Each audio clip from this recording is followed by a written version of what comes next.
नमस्कार दोस्तों। तो आप सभी लोगों का फार्मर्स लव के इस यूट्यूब प्लेटफॉर्म पे बहुत बहुत स्वागत है। तो जैसा कि आपको पता है कि हमने कुछ टाइम पहले ये अनाउंस किया था कि हम फ्री ऑफ कॉस्ट आपको यूट्यूब पे बीएससी फर्स्ट ईयर का हम पढ़ाएंगे। बाकी जो सारे बच्चे अभी आप लोग सभी ना कोई इंस्टीट्यूट में एडमिशन आपने ले लिया होगा। मतलब मैं ये एक्सपेक्ट करता हूँ कि आप जब ये वीडियो देख रहे हैं तो इसका मीन्स है कि आप कहीं ना कहीं आपने राजस्थान या फिर राजस्थान से बाहर कहीं ना कहीं आपने एडमिशन ले लिया होगा। तो अपना बेसिकली अपना जो टॉपिक रहेगा वो रहेगा मृदा विज्ञान, जिसे बोलते हैं सोइल साइंस, जिसे मैं कवर करूंगा कंप्लीट। बेसिक से बेसिक टॉपिक सारे कवर किए जाएंगे। आपके बीएससी पार्ट फर्स्ट ईयर में जो आपके फर्स्ट सेमेस्टर में जो चल रहा है फंडामेंटल ऑफ सोइल साइंस, उसको कंप्लीट कवर किया जाएगा मेरे द्वारा। तो हम इस कोर्स को इस टाइप से कंप्लीट करेंगे कि एक बेसिक से बेसिक छोटी से छोटे टॉपिक को भी अपन बहुत ही बेसिक तरीके से कवर करेंगे, ताकि जो भी बच्चे अभी नए इंस्टीट्यूट में गए हैं, जिनको नहीं पता कि क्या पढ़ना है कैसे पढ़ना है, उस सब को अपन इसमें कवर करेंगे। तो बेसिकली आप सभी लोगों को बहुत बहुत मुबारक हो कि आपने अच्छी अच्छी कॉलेजेस के अंदर एडमिशन लिया है, और आशा करता हूं कि आगे भी आप बहुत ही अच्छा करेंगे। तो जैसा कि मैंने बोला कि सोइल साइंस अपन इस वीडियो लेक्चर में कवर करेंगे।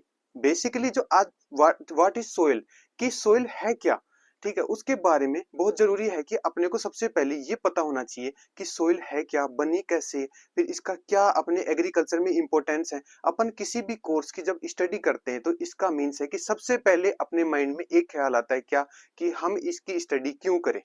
ठीक है, क्या इंपॉर्टेंस है इसकी सोइल इसकी एग्रीकल्चर साइंस में, क्योंकि अपन एक एग्रीकल्चर साइंस के स्टूडेंट हैं। तो अपने को सबसे पहला जो इम्पोर्टेंट काम है ये पता होना चाहिए। कोई भी सब्जेक्ट पढ़ो आप, एक्स वाई जेड सारे सेमेस्टर में जो भी सब्जेक्ट पढ़ो, आप सब लोगों को ये पता होना चाहिए कि मैं इस सब्जेक्ट की स्टडी क्यों कर रहा हूँ। ठीक है, तो उसी के अंदर आपका फर्स्ट ईयर के फर्स्ट सेमेस्टर में जो चलने वाली सोइल साइंस है, जिसको टाइटल दिया गया फंडामेंटल्स ऑफ सोइल साइंस। जैसे कि आप यहाँ पे देख सकते हैं स्क्रीन के ऊपर, अपने फर्स्ट टॉपिक जो लिया है वो लिया है फंडा, आपका जो टाइटल नेम है वो फंडामेंटल्स ऑफ सोइल साइंस। अपन पूरा डिस्कस करेंगे कि क्या होते हैं, कैसे इसका फॉर्मेशन हुआ, प्लस में अपन कैसे कैसे इसको वन बाई वन कवर करेंगे। तो आइए अपन इसी क्रम में नेक्स्ट स्लाइड पे जाते हैं।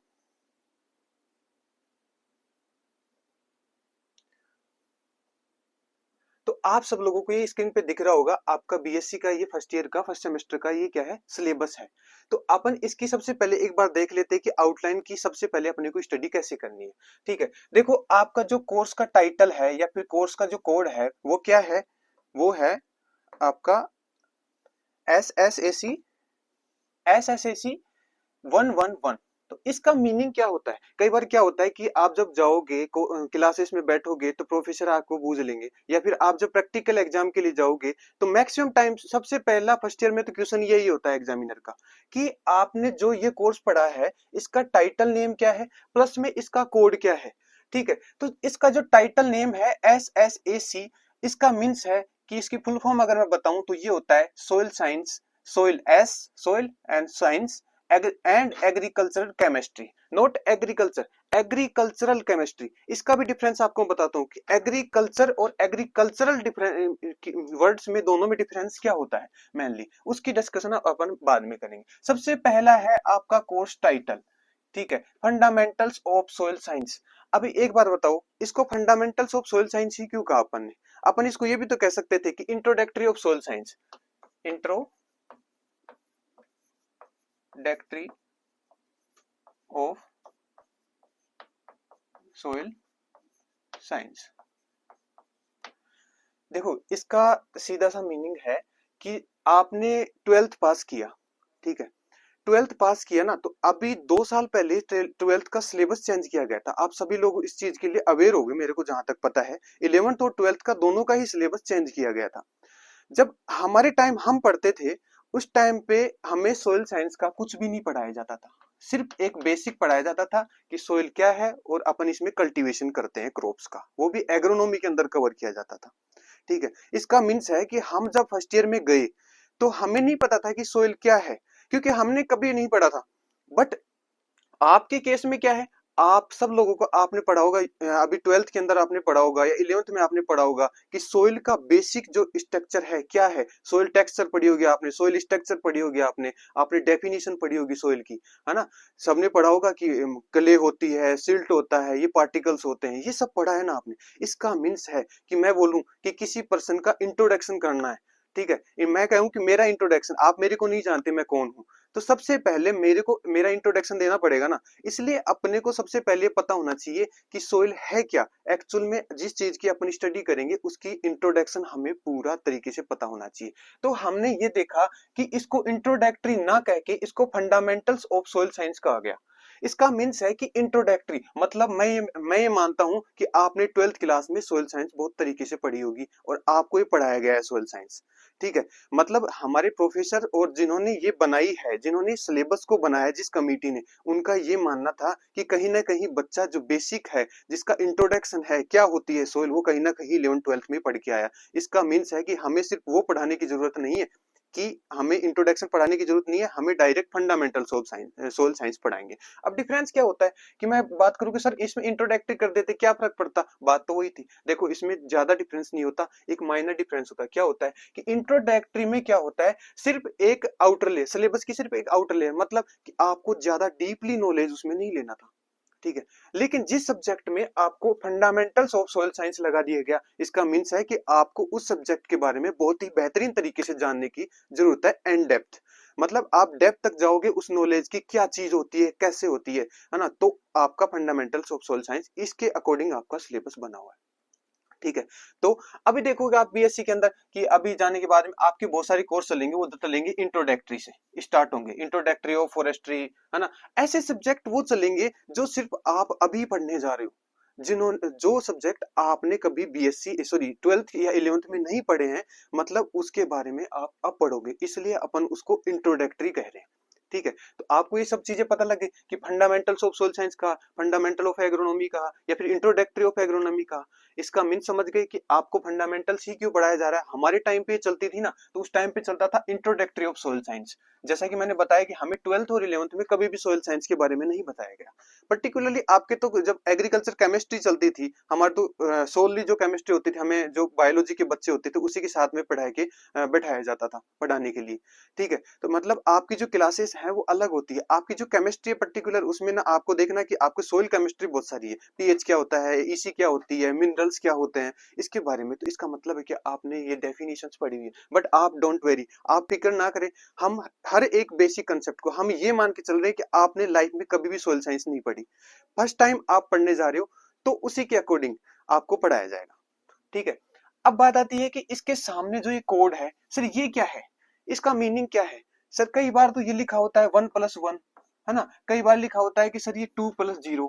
इसका मीनिंग क्या होता है कि 2+0 का मीनिंग क्या होगा, कि 2+0 है या 1+1 है। इसका मीन्स है कि ये सबसे पहले जो 2 लिखा हुआ है ये थ्योरी का है, ठीक है, ये थ्योरी का है, और ये जो 1 लिखा हुआ है ये प्रैक्टिकल का है। ये डिसाइड करता है कि तुम्हारे सिलेबस का वेटेज क्या है, ठीक है। तुम्हारी जो फर्स्ट सेमेस्टर है उसमें इस सोइल साइंस का वेटेज क्या है ना। कई बार देखो आप फॉरेस्ट्री में 1+1 लिखा होता है ना, हेरिटेज वगैरह चलती है उसमें लिखा होगा 1+0। इसका मीन्स है जीरो जहां दिख जाए आपके कोड में, इसका मीन्स है कि आपका उस सब्जेक्ट में प्रैक्टिकल नहीं है, सिर्फ थ्योरी आपको पढ़नी है, ठीक है। अब सर ये 2 क्या है और 1 क्या है, सर इसको भी 1 कर दे तो क्या फर्क पड़ेगा, ठीक है। देखो फर्क ये पड़ेगा स्पेशली कि जो आपका ये देख रहे हो ना क्रेडिट हार्स इस सिलेबस के अंदर, ठीक है, ये क्रेडिट हार्स जो, अगर मैं यहाँ 1+1 लिखता, इसका मीन्स है कि सिर्फ ये 16 होते हैं, 1 वाले में कितने होते हैं, 16 क्रेडिट का होता है। बट अगर मैं बात करता हूँ इन सब में 2 लिखा हुआ है, इसका मतलब ये 32 के आसपास होंगे, ठीक है, 32 के आसपास होंगी। और यही से आपको पता लगता है कि आपके फर्स्ट सेमेस्टर में सोइल साइंस की, या फिर मैं किसी और सब्जेक्ट की बात करूं एग्रोनॉमी की भी बात करूं, तो उसका इंपॉर्टेंस कितना है। जब आप स्टडी करने बैठो तो सबसे पहले ये ध्यान रखा करो कि उस सिलेबस का या उस सब्जेक्ट का पर्टिकुलर का वेटेज कितना रहेगा मेरे इस सिलेबस के अंदर या मेरे इस कोर्स के अंदर, उसी के अकॉर्डिंग मैं स्टडी करूं, ठीक है। तो अपन इस चीज के बारे में अपने समझ लिया है कि सर ये कोड क्या होते हैं, टाइटल क्या होता है, और सर ये क्या है, अपने एसएससी एसी का मींस क्या होता है। तो इसका मींस होता है सोइल, एस से साइंस, एंड ए से एग्रीकल्चर एंड केमिस्ट्री, ठीक है, एग्रीकल्चर केमिस्ट्री के बारे में पढ़ते हैं। अब तुम्हारा ये सिलेबस दिया हुआ है, आप लोगों का देखो, एक थ्योरी का दिया हुआ है, फिर प्रैक्टिकल दिया हुआ है। अभी आप इसमें देखोगे तो इन डेप्थ या फिर इन डिटेल्स आपको पूरा प्रोवाइड किया गया है इसके अंदर। ठीक है, सबसे पहले मैं आपको बता दूं कि ये जो आपकी जो क्लासेस रहने वाली है बाइलिंगुअल रहेंगी। ठीक है, अगर किसी बच्चे को प्रॉब्लम्स होती है तो आप कमेंट कर सकते हैं, ताकि हम नेक्स्ट वीडियो में उसको इम्प्रूव कर सके कि आपको किस चीज में प्रॉब्लम हो सकता है कि आप काफी बच्चे हैं जो हिंदी मीडियम से थे, बट मैं कोशिश करूंगा कि मैं कहीं ना कहीं सब टर्मिनोलॉजीज को कवर करके चलूं। बहुत सारी टर्मिनोलॉजीज आएंगी, उनको इंग्लिश में भी कवर करेंगे, है ना, और जिनको हिंदी में भी मैं बोलते जाऊंगा, ताकि आप लोगों को आपकी अंडरस्टैंडिंग में कोई प्रॉब्लम्स ना आए। ठीक है, तो ऐसा है, सबसे पहला जो टॉपिक है वो तुम्हारा है, सीरियल नंबर दिया हुआ है यहाँ पे, ये तुम्हारे सीरियल नंबर हो। तुम्हारे इस कोर्स के अंदर, इस सब्जेक्ट के अंदर 21 टॉपिक है, 21 टॉपिक्स है इसके अंदर, जिसमें सबसे पहला है वो है soil as a natural body. ठीक है, pedological and edaphological concepts of soil science. इसका मतलब है कि इसमें आपको ज्यादा टाइम नहीं लगेगा, 1 आवर्स का दिया हुआ है। ये 2 का है, मतलब इसमें लेंथी है, थोड़ा सा आपको टाइम लगेगा और टाइम देना पड़ेगा। ठीक है, तो ये है सोइल जेनेसिस। सेकंड है सोइल जेनेसिस। देखो इसके बाद में डबल डॉट का यूज किया गया, इसका मीन्स है कि आने वाले लगभग 3-4 जो तुम्हारे टॉपिक हैं वो कहीं ना कहीं इसी में इंक्लूड होते हैं। ठीक है, हमें सोइल जेनेसिस का मीन्स होता है कि हमें मृदा का निर्माण करना है। ठीक है, मृदा कैसे कैसे बनी, ठीक है, उसके बारे में अपन इसमें एंड डेप्थ पढ़ेंगे। तो सबसे पहला है कि सोइल जेनेसिस। अगर मैं बात करूं यहाँ पे लगभग तुम्हारा ये 6 टॉपिक तक, ठीक है, ये तुम्हारा 6 टॉपिक तक जो है, इसमें क्या होगा कि सोइल प्रोफाइल है, या फैक्टर्स ऑफ सोइल फॉर्मेशन है, fundamentals and specific soil forming processes है। ठीक है, जिसमें सबसे पहले आता है वेदरिंग। ठीक है, सबसे पहले अपन पढ़ेंगे कि सोइल का फॉर्मेशन कैसे हुआ। ठीक है, फॉर्मेशन का मीन्स हो गया कि रॉक्स हैं तुम्हारी और मिनरल्स हैं, इनका क्लासिफिकेशन करेंगे कि what is the rocks, what is the minerals, है ना, इनका क्लासिफाई करेंगे। ठीक है, फिर आती है वेदरिंग। अब इनका इन डेप्थ पढ़ेंगे, आपको समझ में नहीं आ रहा होगा कि सर क्या पढ़ा रहे हो, मतलब वेदरिंग क्या होती है, इन अभी तो आप सिलेबस में, बट इनको एक पर्टिकुलर चीज मैं बताना चाह रहा हूँ, एक आउटलाइन क्या है तुम्हारा। क्योंकि जब तक आपका एक आउटलाइन या फिर एक फाउंडेशन तैयार नहीं होता, आपकी सोचने की जो क्षमताएं हैं वो काम नहीं करती। मैं अभी बात कर लूं कि सोइल होती है, ठीक है, मिनरल्स होते हैं, आपको समझ में नहीं आने वाला क्या मिनरल्स होते हैं सर, क्या सोइल होती है, क्या रॉक्स होते हैं। ठीक है, हमें तो नहीं पता, बट इसके बारे में अपन बात करेंगे। मैं बात कर रहा हूँ कि जब 6 टॉपिक है तुम्हारा, 6वां जो टॉपिक है ना, यहाँ तक ये जो है सोइल जेनेसिस कवर हो रहा है कहीं ना कहीं। यहाँ तक सिर्फ हमें मृदा का निर्माण करना है। ठीक है, हमें बनानी है, ठीक है, मृदा। ठीक है, अब बनाएंगे कैसे, कि सर ऐसा तो है नहीं कि हमने भाई बना दी कि भाई 2 किलो तो प्याज ले आना, 3 किलो आलू ले आना और सब्जी बनानी, उसकी रेसिपी है। ठीक है, तो उसको कैसे बनाएंगे सर, वो हम बात करेंगे अभी। ठीक है, तो अभी मैं 6 टॉपिक तक ही आपको बता रहा हूँ, उसके बाद में बात आती है कहीं ना कहीं। ठीक है, सबसे पहले बात आती है कि हमारी पृथ्वी या फिर हमारी सोइल है क्या चीज। ठीक है, अगर मैं बात करूं कि ये हमारी पृथ्वी है, ये क्या है, हमारी एक पृथ्वी है। ठीक है, ओवल शेप में होती है, आपको पता है, अंडाकार होती है। ठीक है, अगर मैं बात करूं, कभी आपने सोचा है कि सर मैं यहाँ रहता हूं, यहाँ मैं खड़ा हूं, अच्छा सर मैंने कभी कभी मैंने ये सोचा कि इस पृथ्वी में कितनी गहराई हो सकती है अगर एक ट्यूबवेल लगाया जाए।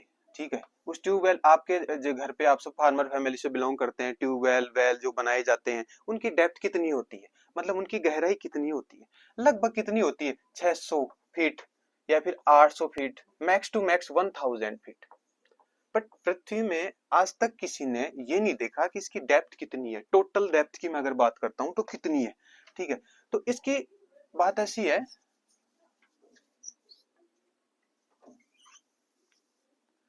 इसमें बात करता हूं कि सर ये हमारी पृथ्वी है। अच्छा, ठीक है, तो इसमें क्या होगा कि सबसे ऊपर वाला जो पार्ट है, ये वाला जो पार्ट जहां हम रहते हैं सर, इसको बोलते हैं अपन क्या, इसको बोलते हैं अपन अर्थ, सॉरी, अर्थ क्रस्ट। ठीक है, इसको बोलते हैं अपन अर्थ क्रस्ट। अब मैं अगर बात करूं सर, हम तो इसमें ना और डीप स्टडी करना चाहते हैं, हमें तो नहीं पता इसके इनसाइड क्या होता है, तो अपन आओ चलते हैं और देखते हैं कि क्या होता है इसके अंदर। ठीक है, अगर मैं बात करूं ये लेयर्स की, ठीक है, कि पृथ्वी के इस लेयर में क्या होता है, तो सर ये सबसे पहला अर्थ हो गया, फिर उसके बाद में क्या होता है, इसे बोलते हैं सर मेंटल। क्या बोलते हैं, मेंटल। ठीक है, इसे बोलते हैं मेंटल। अगर मैं बात करूं सर, हम और डीप जाएंगे, ठीक है, तो ये वाला सर्कल आ जाता है। ठीक है, और एक ही सर्कल आ जाता है। ठीक है, इसको कंप्लीट को बोलते हैं अपन कोर। क्या बोलते हैं? कोर। अब कोर को दो भागों में बांटा गया है। कौन से? जिसे बोलते हैं, एक तो बोलते हैं, इसे बोलते हैं आउटर कोर, आउटर कोर, और इसके अंदर होता है बोलते हैं इनर कोर। ठीक है, इसे बोलते हैं इनर कोर। ठीक है, अब अपन ने बात की किसकी, कि सर ये जो वाला एरिया है, जो ऊपर ही ऊपर है, ठीक है, इसको बोला अपन ने अर्थ क्रस्ट। ठीक है, सबसे इंपॉर्टेंट पार्ट है अपना एग्रीकल्चर वालों के लिए। अगर सोइल साइंस पढ़ रहे हैं तो सारा फंडामेंटल, सारे जो रूल्स हैं वो यही लगते हैं कहीं ना कहीं। अब सर हमें ये बात बता दी आपने कि सर ये मेंटल होता है, ठीक है, ये कोर होता है, और ये इनर कोर, या आउटर कोर और ये इनर कोर। अब क्या होता है कि इनर जो कोर होता है वो तो होता है सॉलिड स्टेट में, मतलब ठोस अवस्था में पाया जाता है। बट जो आउटर कोर है ना, वो लिक्विड अवस्था में पाया जाता है, और जितने भी मिनरल्स हैं, जितने भी एलिमेंट्स हैं, वो मेल्ट फॉर्म में पाए जाते हैं, मतलब पिघली हुई अवस्था में पाए जाते हैं। सबसे ज्यादा जो रिच होता है वो किस में होता है? इसमें पाया जाता है निकिल और आयरन। ठीक है, ये बहुत ही अच्छा कंसेप्ट है कि निकिल और आयरन की वजह से ही इनर या आउटर कोर में ये लिक्विड फॉर्म में पाया जाता है। इसी वजह से भाई साहब पृथ्वी का जो है ना ग्रेविटेशनल फोर्स होता है। अगर ये लिक्विड स्टेट में ना हो तो हम पृथ्वी पे नहीं टिक पाएंगे, क्योंकि ग्रेविटेशनल फोर्स ही नहीं होगा। ठीक है, तो हमें ये समझने की जरूरत है कि सर इसमें ये लिक्विड स्टेट में तो है, लेकिन इससे अपना मीन्स क्या है? ठीक है, उसका मीन्स अपन समझेंगे आगे कि इसका मीन्स क्या होता है। जब सोइल का फॉर्मेशन होता है ना, मृदा का निर्माण होता है, कहीं ना कहीं उसका लिंक यहाँ से है। ठीक है, कि जो लिक्विड अवस्था है ना, ये लिक्विड अवस्था क्या होता है, कई बार क्या होता है, इन सब लेयर्स को ब्रेक करके और ये आउटर पार्ट पे आ जाता है, जिसे बोलते हैं अपन क्या? Volcanic eruption. ठीक है, ज्वालामुखी का फटना। ठीक है, ज्वालामुखी आप कभी भी देखना, या फिर कभी नेट पे सर्च करके देखना कि ज्वालामुखी का फटना क्या होता है, वोल्केनिक इरेप्शन किसे कहते हैं, उसकी फोटो देखना कि आपको दिखाई देगा कि एक ऐसे माउंटेन है। ठीक है, ऐसे माउंटेन है, और उससे पिघली हुई अवस्था में बहुत ही गर्म पदार्थ ऐसे निकला जा रहा है।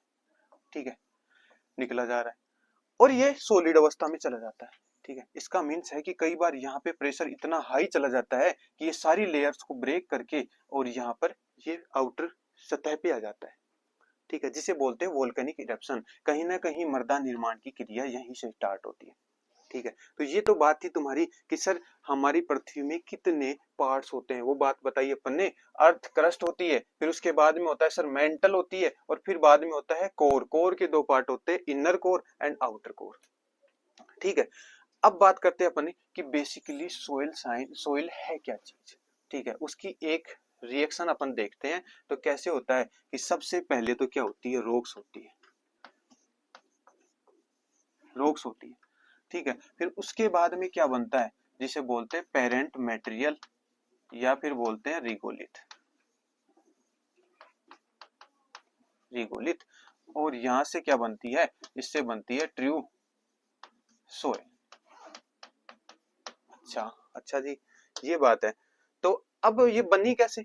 इसका मीन्स है कि यहाँ पर क्या आएगा, इसे यहाँ पर होता है वेदरिंग। अभी बताता हूँ क्या होता है वेदरिंग। ये क्या होता है? वेदरिंग। यहाँ पर वेदरिंग होने के बाद में यहाँ पर क्या होता है? Soil forming factors. Soil forming,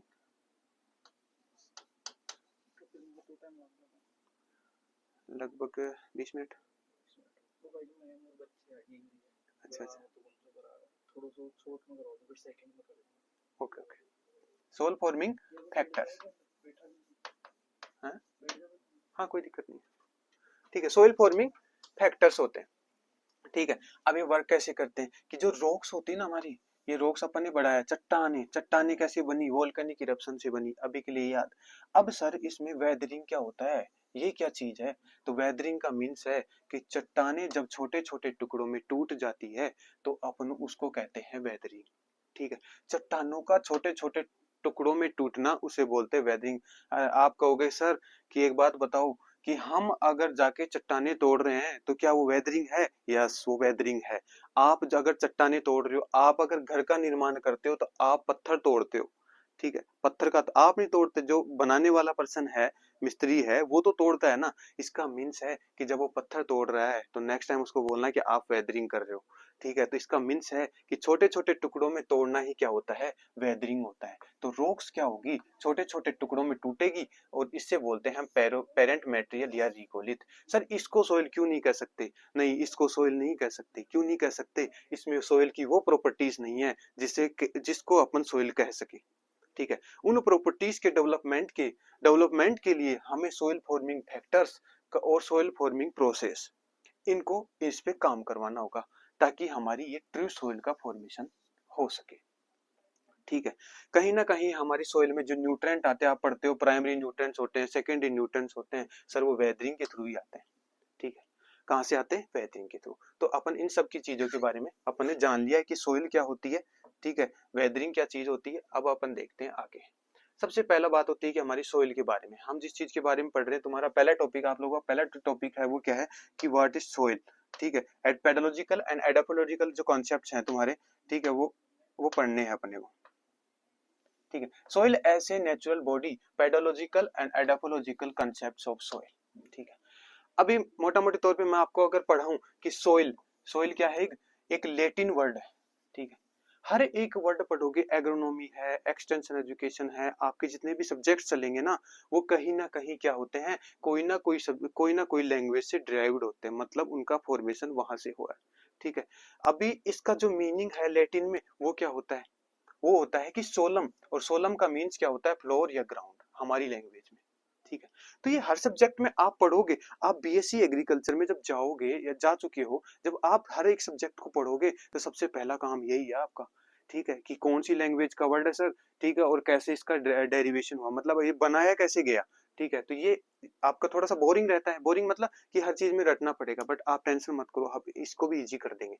ठीक है, अब बात आती है कि इसमें दो चीजें हैं, soil is a natural body. ठीक है, एक कई बार लिखा होता है कि नेचुरल बॉडी, एक होता है नेचुरल हैबिटेट।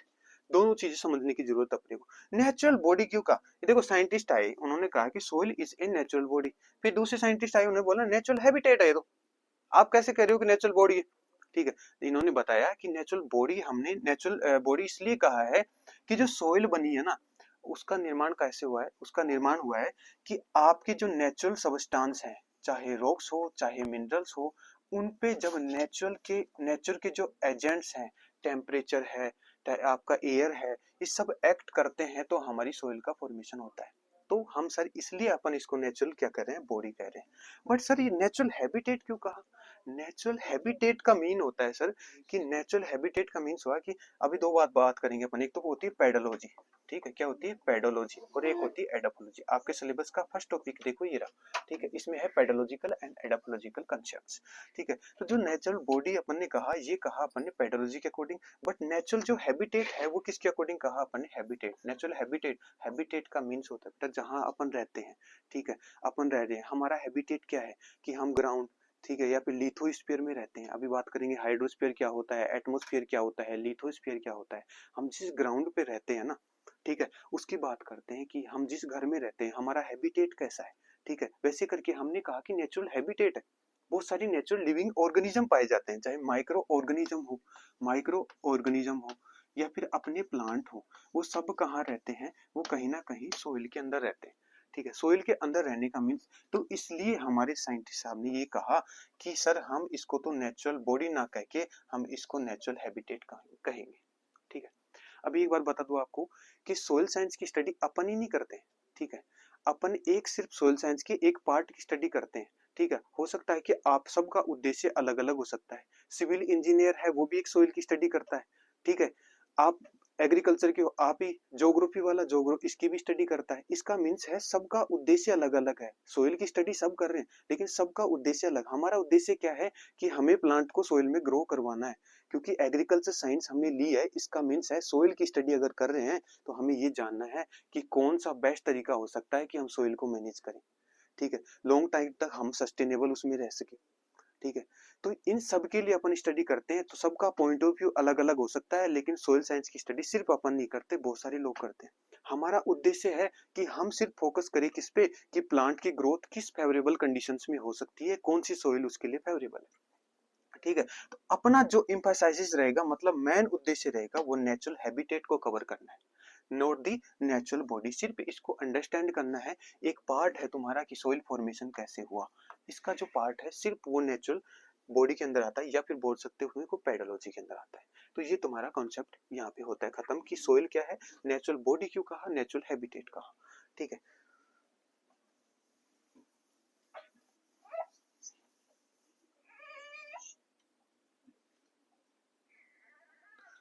ठीक है, अब आते हैं अपन नेक्स्ट स्लाइड के ऊपर। ठीक है, अभी पेडोलॉजिकल, पेडोलॉजी क्या है सर, एडोपोलॉजी क्या है। तो देखो, जब पेडोलॉजी होती है ना, वो क्या होती है, पेडोलॉजी का मीन्स हो गया कि आपको, पेडोलॉजी का मीन्स है ये pedological approach, the study of origin, classification and description of soil. मतलब हमें बात करनी है इसकी ओरिजिन कैसे बना, ठीक है, इसका कैसे उत्पत्ति हुई, उसी के बारे में। फिर अपन बात करते हैं इसकी क्लासिफिकेशन। ठीक है, बहुत टाइप की सोइल पड़ी होगी आपने, कि सर रेड सोइल है हमारे, सर एलुवियल सोइल पाई जाती है हमारे, सर सैंडी सोइल है, हम तो राजस्थान से है सर, हमारा तो डेजर्ट है सर, ठीक है, तो हमारे तो वो पाई जाती है। इसका मीन्स है कि हम ना कहीं उसके फिजिकल कैरेक्टरिस्टिक्स या केमिकल कंपोजिशन के बिहाफ पे हम सिर्फ क्लासीफाई कर रहे हैं। ठीक है, डिस्क्रिप्शन, अभी एक नई टर्मिनोलॉजी आती है, सोइल सर्वे। ठीक है, सोइल सर्वे का मीन्स हो गया कि हमें ये आइडेंटिफाई करना है कि कहाँ की सोइल कैसी होती है, इसे डिस्क्रिप्शन के अंदर इंक्लूड करते हैं। पेडोलॉजी क्या है, ग्रीक वर्ड है जिसका मीन्स होता है पेडोन, ठीक है, सोइल या अर्थ। ठीक है, ग्रीक वर्ड है, रट लेना। या फिर अपन सोइल की बात करें तो सोइल कौन से वर्ड था, वो था लैटिन वर्ड था। ठीक है, अब बात करते हैं एडोपोलॉजिकल कॉन्सेप्ट। एडोपोलॉजिकल कॉन्सेप्ट हमारा ज्यादा इंपॉर्टेंस इस पे रहेगा, एडोपोलॉजी। ठीक है, एडोपोलॉजी का means the study of soil in relation to plant growth and nutrition and yield. सबसे पहले क्योंकि एग्रीकल्चर के हैं, इसी पे फोकस करना है। ठीक है, तो हमें बात करते हैं कि तुम सबसे ज्यादा किसकी स्टडी करते हो, तो बोला हम सब बोलेंगे सोइल साइंस की तो करते हैं, बट सोइल साइंस में पर्टिकुलर किसकी करते हैं, एडोपोलॉजी की करते हैं।